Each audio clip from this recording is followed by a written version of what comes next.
উপস্থিত সাধু গুরু বৈষ্ণব পাদপদ্মে অনন্ত কোটি প্রণাম জানিয়ে শ্রীমদ্ ভগবদ গীতা প্রারম্ভ করছি। অথ শ্রীমদ্ ভগবদ গীতা দ্বাদশোধ্যায়ঃ ভক্তি যোগ।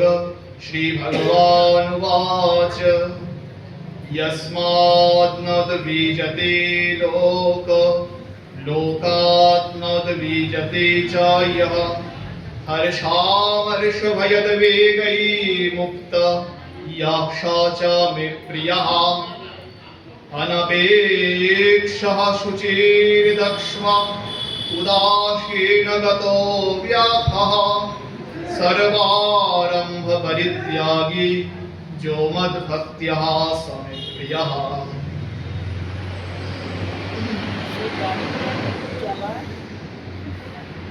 उपस्थित साधु वैष्णव, अखिल ब्रह्मांड नायक भगवान श्री कृष्ण যিনি লীলায় অসীম হয়েও সসীমত্ব হয়েছেন, অর্থাৎ যিনি অর্জুনের সম্মুখে সারথী রূপে প্রকটিত হয়েছেন, অর্জুনের প্রেমে আবদ্ধ হয়ে তিনি সখার সারথ্য গ্রহণ করেছেন। কুরুক্ষেত্রের যুদ্ধাঙ্গনে যখন তৃতীয় পাণ্ডব অর্জুন দিগ্ভ্রম হয়েছেন, কর্তব্য অকর্তব্য বিমুখ হয়েছেন, সেই সময় সখা ভগবান শ্রীকৃষ্ণ তাকে গীতার্থ তত্ত্ব উপদেশ করছেন, যা কিনা পূর্বকালে তিনি সূর্যদেবকে প্রদান করেছিলেন। সেই গীতার্থ জ্ঞান উপদেশকালে প্রিয় সখা অর্জুনকে ভগবান শ্রীকৃষ্ণ তার প্রিয় ভক্তগণের গুণাবলী বর্ণনা করছে। হে অর্জুন, কি কি গুণে ভূষিত হলে পরে, কোন কোন গুণ ধারণ করলে পরে আমার প্রিয় হওয়া যায়, সে কথা শোনো। যেন ভগবান ভক্তের গুণাবলী বর্ণনাতে মুখর হয়ে উঠেছেন। নানাবিধ দিব্যাতি দিব্য গুণের বর্ণনা অর্জুনের সম্মুখে দ্বাদশ অধ্যায়ে ব্যক্ত করছেন শ্রী গোবিন্দ। আগের দিন আমরা কিছু গুণের কথা শুনেছি, যে গুণগুলি সিদ্ধ মহাত্মাগণ, সিদ্ধ ভক্তগণের মধ্যে পরিলক্ষিত হয়। ভগবান বলেছিলেন অদেষ্পা সর্বভূতানাম, অর্থাৎ সমস্ত জীবগণের প্রতি যিনি দ্বেষ রহিত, সমস্ত জীবে ইষ্টদেব শ্রীকৃষ্ণ আছেন এই বোধে সমস্ত জীবকে যিনি দ্বেষ করেন না।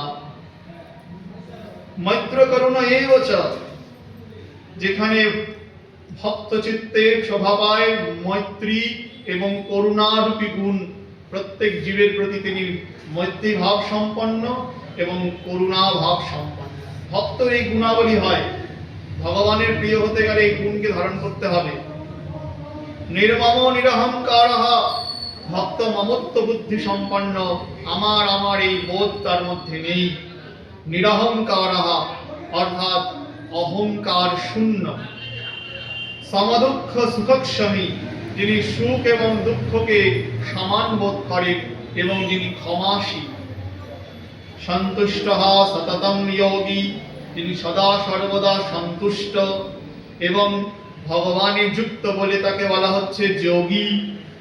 যতাত্মা দৃঢ়নিশ্চয়ঃ, যার মনপ্রাণ ইন্দ্রিয় সমস্ত কিছু আত্মবশে, নিজের বশে, তাই বলছেন যতাত্মা দৃঢ় নিশ্চয়।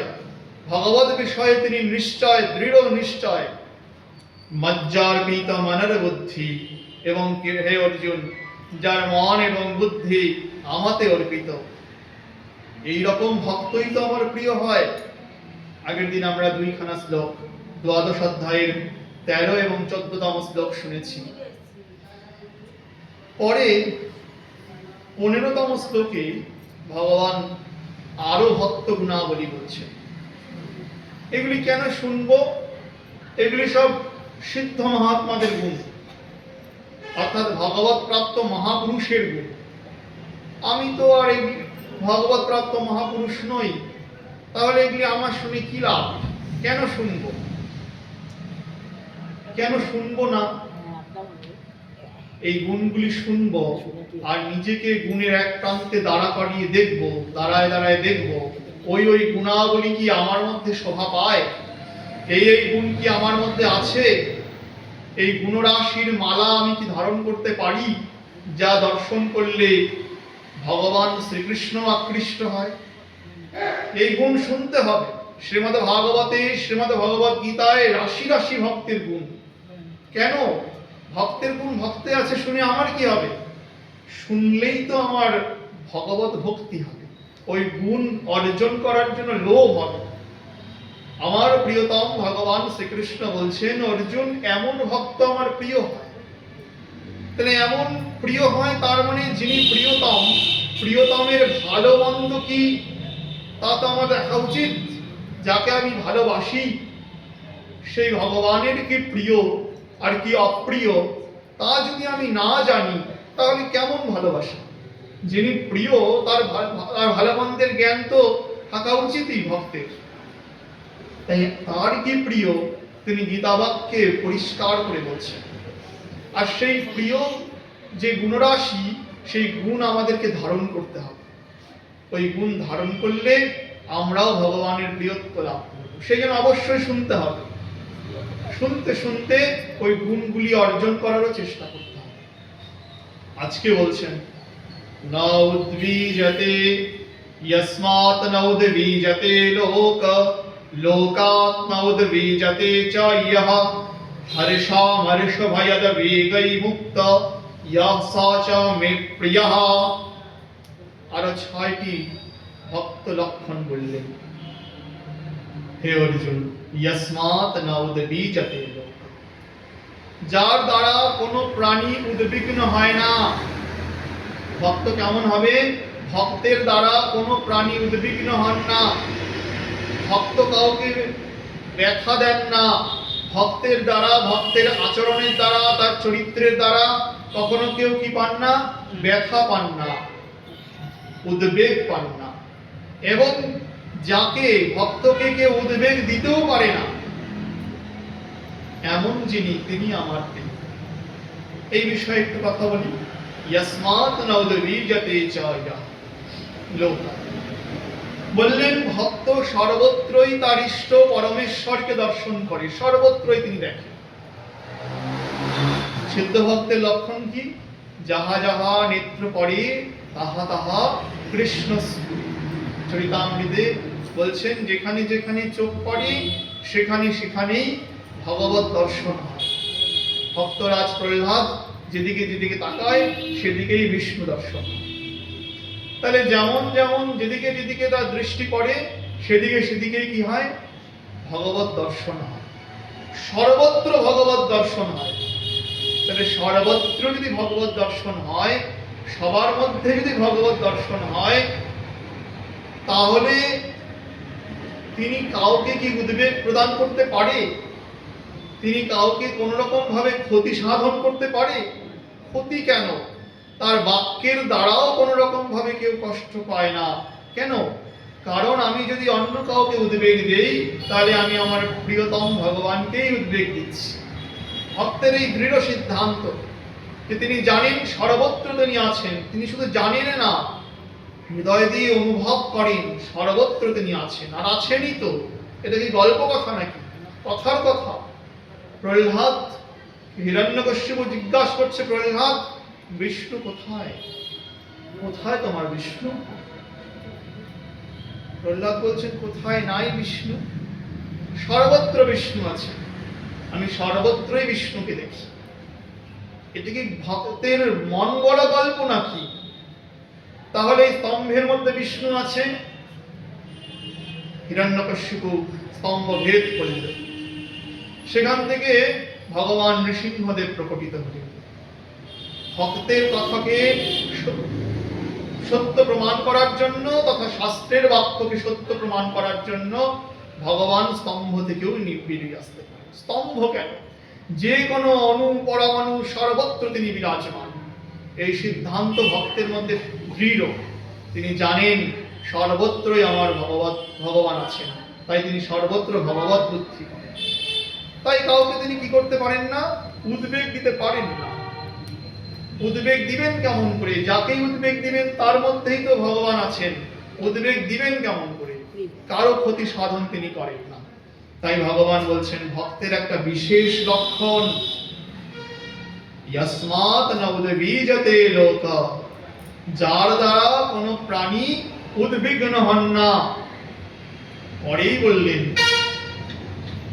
লোকাৎ না উদ্বিজতে চ ইয়ঃ, এবং ভক্তকেও কোনো প্রাণী উদ্বেগ দিতে পারে না, ভক্তকেও কোনো প্রাণী বিরক্ত করতে পারে না, উত্তপ্ত করতে পারে না।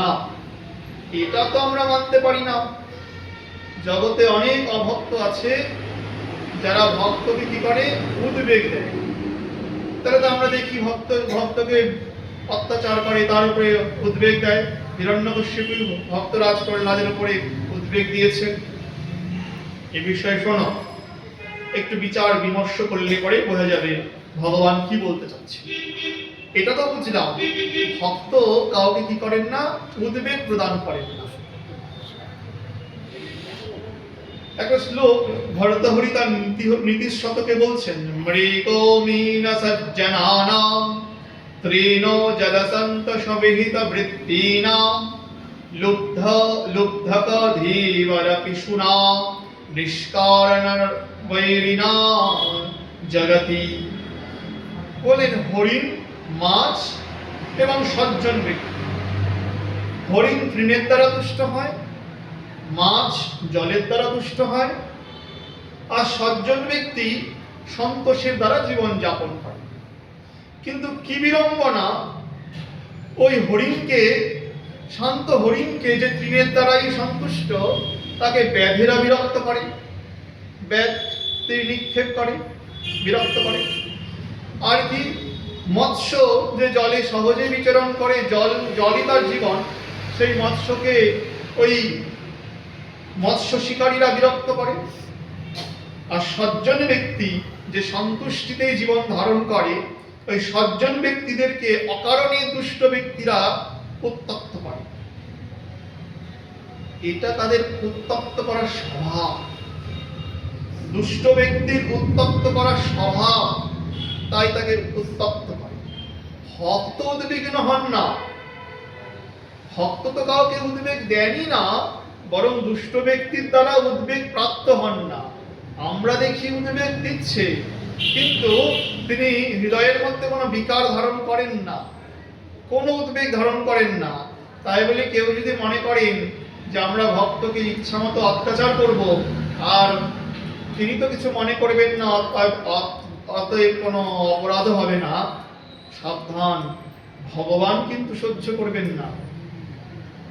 ভক্ত বিরক্ত হন না, উদ্বেগ প্রাপ্ত হন না, কিন্তু ভক্তকে উদ্বেগ দিলে ভক্তবৎসল ভগবান কিন্তু উদ্বিগ্ন হন। প্রমাণ চাই? প্রমাণ দিচ্ছেন শ্রীমদ্ ভাগবত শাস্ত্র। ভাগবতে নবম স্কন্ধে প্রমাণ দিচ্ছেন। প্রমাণ দিচ্ছেন সপ্তদ্বীপ অধিপতি মহারাজ অম্বরীশ, তিনি পরম ভাগবত।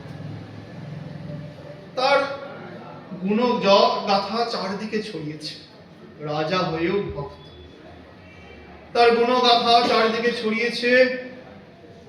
দুর্বাসা ঋষি চিন্তা করলেন, এই রাজা যে কিনা ভোগী পুরুষ, তার এত গুণগান ঋষিরা করে কেন? হে, রাজা তো ভোগী, একজন ভোগী ব্যক্তির গুণগান কোন ঋষি করেন, এটা শোভা পায় না।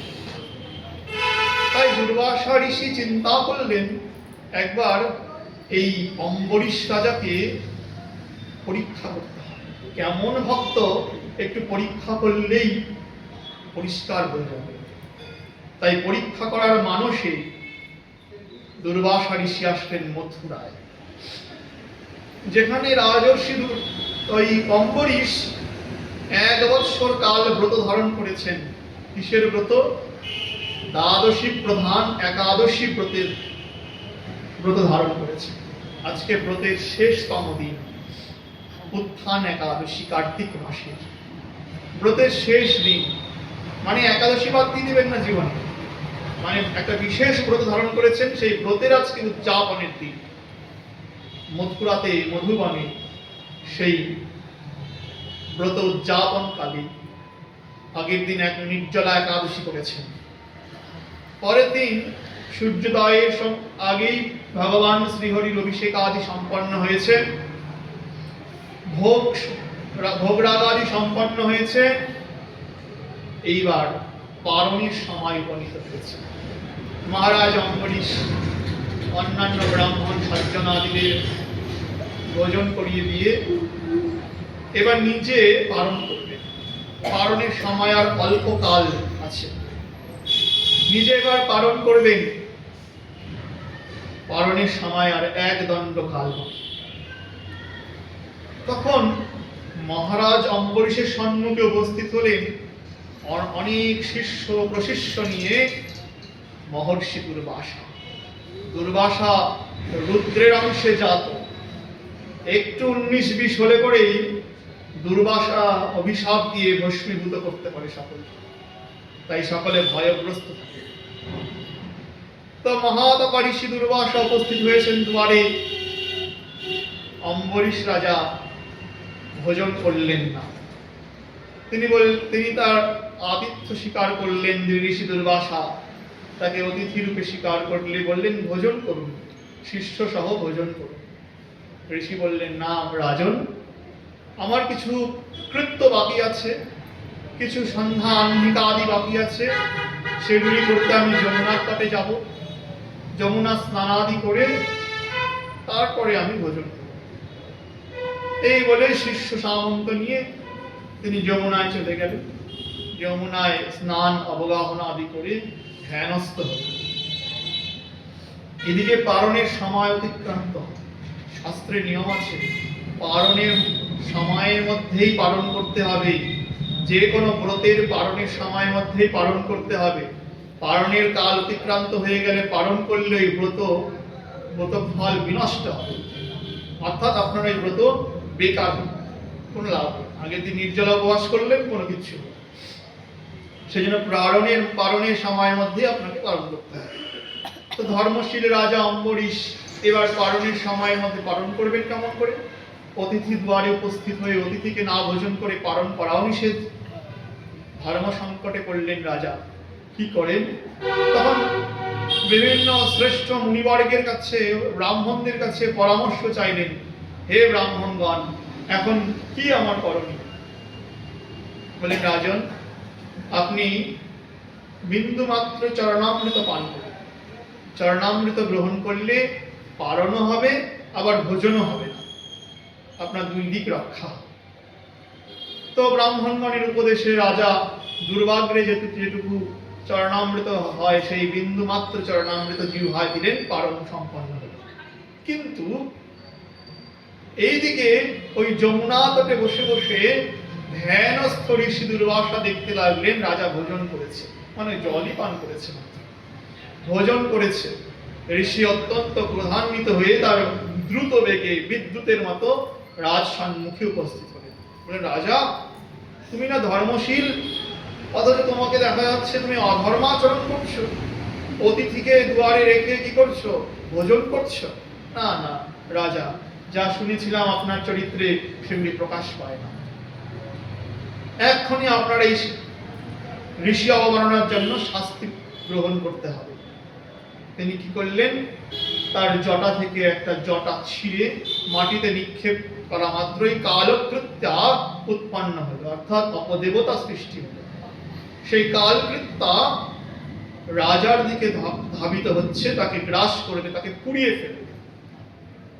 কিন্তু কৃত্যাও জানে না, ঋষিও জানেন না যে রাজাকে রক্ষা করার জন্য, তার রাজ্যকে রক্ষা করার জন্য ভগবান মধুসূদন তার সুদর্শন চক্রটাকে দিয়ে রাখছে।